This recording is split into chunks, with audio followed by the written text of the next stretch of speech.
Okay, guys, appreciate you coming out. Hope everybody you and your family are safe from the storm.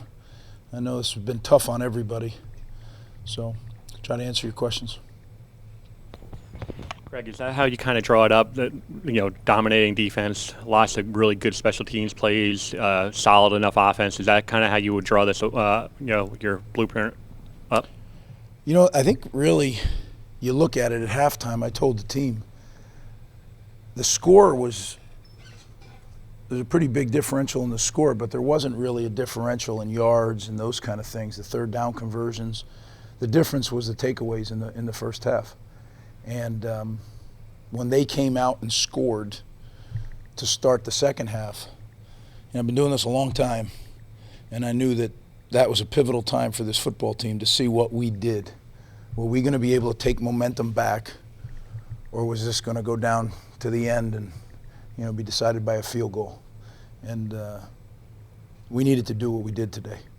So do I design it that way? I wish I could tell you I do, but I was really glad to see that they seized the momentum back after that first drive and took control of the football game.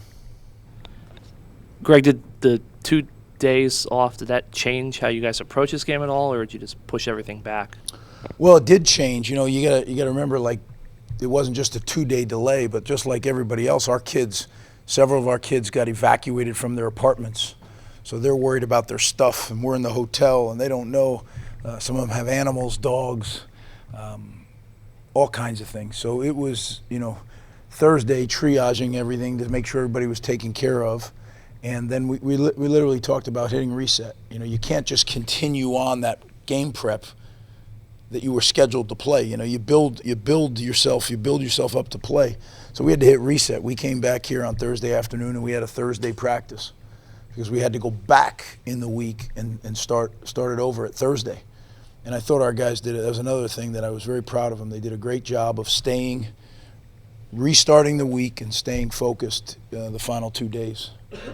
Greg, you always put such a high emphasis on takeaways. Just talk about them early takeaways and how they shaped the tone of this game. Well, I think, as I said, they were the whole story in the first half. It might have been a 10-yard differential in yards, right? The third down conversions were the same. So, they were critical. What was your kind of initial assessment of the way that the offense played overall and the way that, Noah obviously played?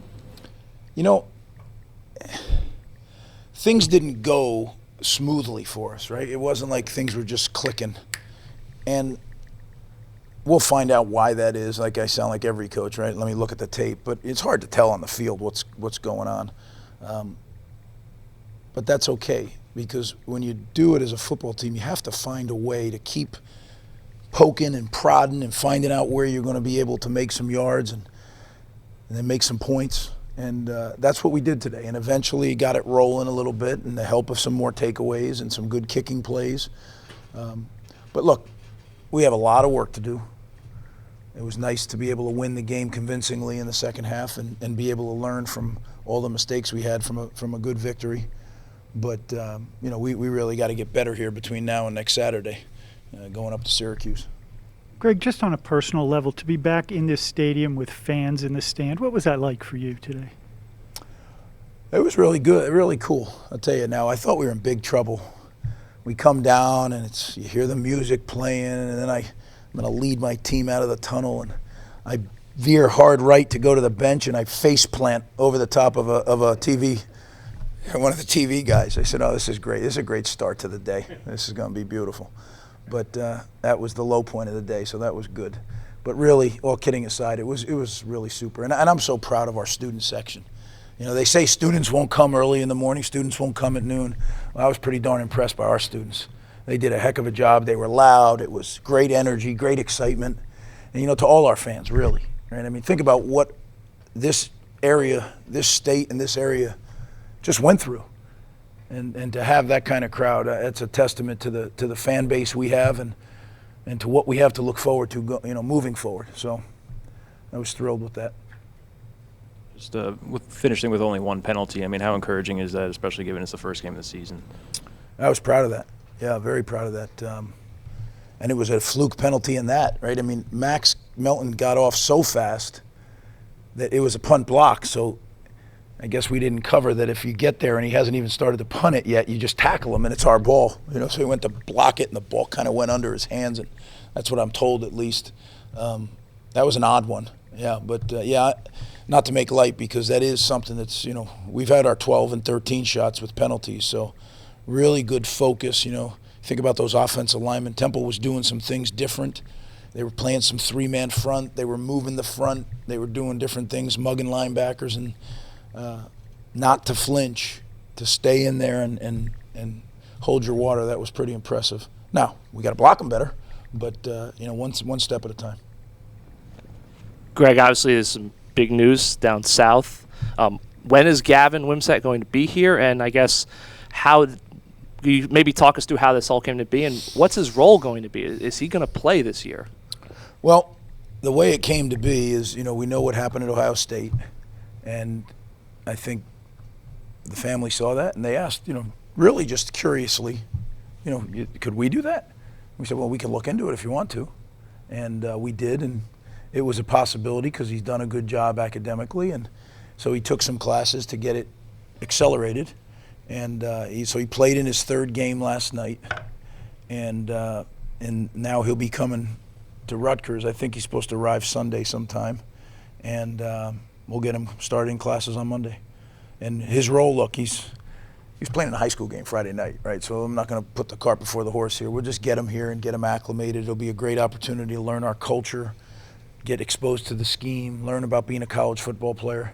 But it's going to be great to have him here. I think that head start, as long as this was his thing, he wanted to do it, I think it's great.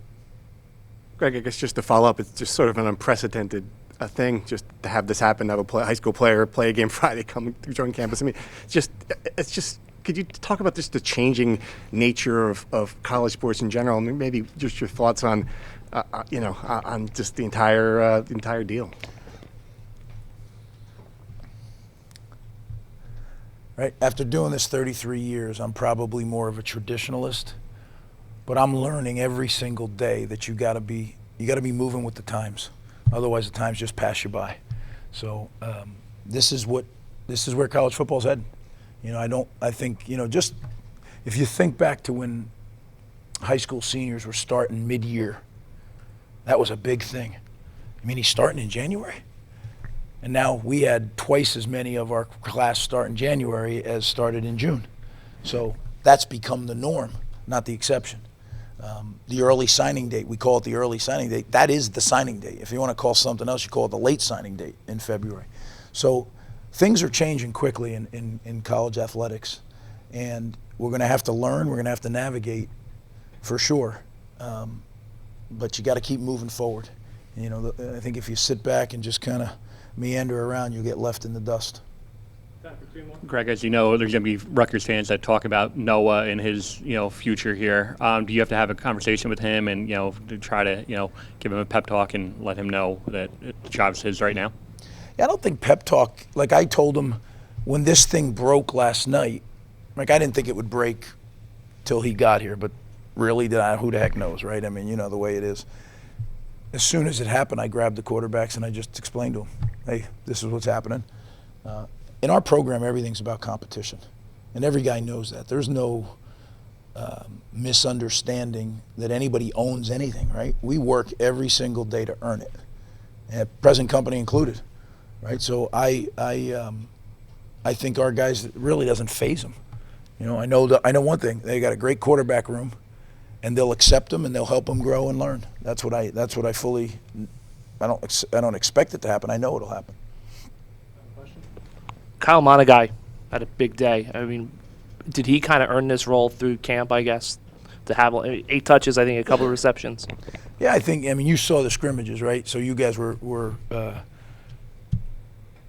privy to this guy had a really good training camp, and he runs with great pad level, and he runs very aggressively and decisively.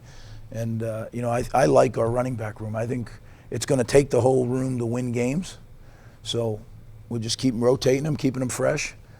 Pop's the starter. I mean, that's the way it is. But I think we have some guys that can play, between Aaron and Kyle. I think we have a very good running back room, and we just got to keep building on it. and spreading it around, and there's different packages and all that stuff. So again, I want to thank everybody, you guys, for coming out. I know every one of us was touched by what happened around here in the last 3 or 4 days, and for you to continue to cover the team, it means a lot. I appreciate it, and we will see you next week. Thanks, guys.